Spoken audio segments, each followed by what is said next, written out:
وضو کے ساتھ مسواک کرنے کے بہت بڑے فائدے ہیں، اتنے فائدے ہیں کہ انسان سن کر حیران رہ جاتا ہے کہ عمل تو چھوٹا سا ہے لیکن اس میں برکتیں اللہ نے کتنی رکھی ہوئی ہیں۔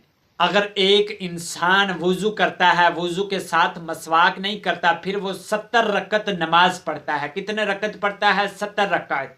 دوسری جانب ایک انسان وضو کرتا ہے، وضو کے ساتھ مسواک بھی کرتا ہے، اور وہ کتنے رکعت نماز پڑھتا ہے؟ 2 رکعت۔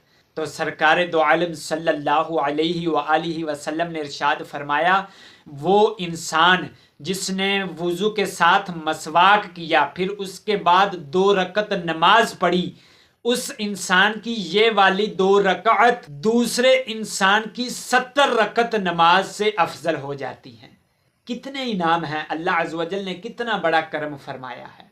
بلکہ حضرت علی کرم اللہ وجہ الکریم سے روایت ہے کہ رسول اللہ صلی اللہ علیہ وآلہ وسلم ارشاد فرماتے ہیں کہ جو شخص وضو کر کے نماز کے لیے کھڑا ہو جاتا ہے، نماز پڑھنا شروع کرتا ہے، جب وہ قرات کرتا ہے تو ایک فرشتہ آ کر اس کے پیچھے کھڑا ہو جاتا ہے اور اس کی قرات بڑی توجہ کے ساتھ سنتا ہے، پھر اس کے قریب ہو جاتا ہے، پھر اور اس کے قریب ہو جاتا ہے، اتنا قریب ہوتا ہے کہ وہ اپنا منہ اس نمازی کے منہ کے اوپر رکھ کر بڑی توجہ کے ساتھ اس کا کلام سنتا ہے۔ بلکہ علماء کرام نے تو یہاں تک لکھا ہے کہ جو شخص مسواک کرنے کا عادی ہوگا اس کو مرتے وقت کلمہ نصیب ہوتا ہے۔ آپ جانتے ہیں کہ نبی کریم جب باہر سے گھر تشریف لاتے تھے تو سب سے پہلا کام جو ہوتا تھا وہ مسواک کرنا ہوتا تھا۔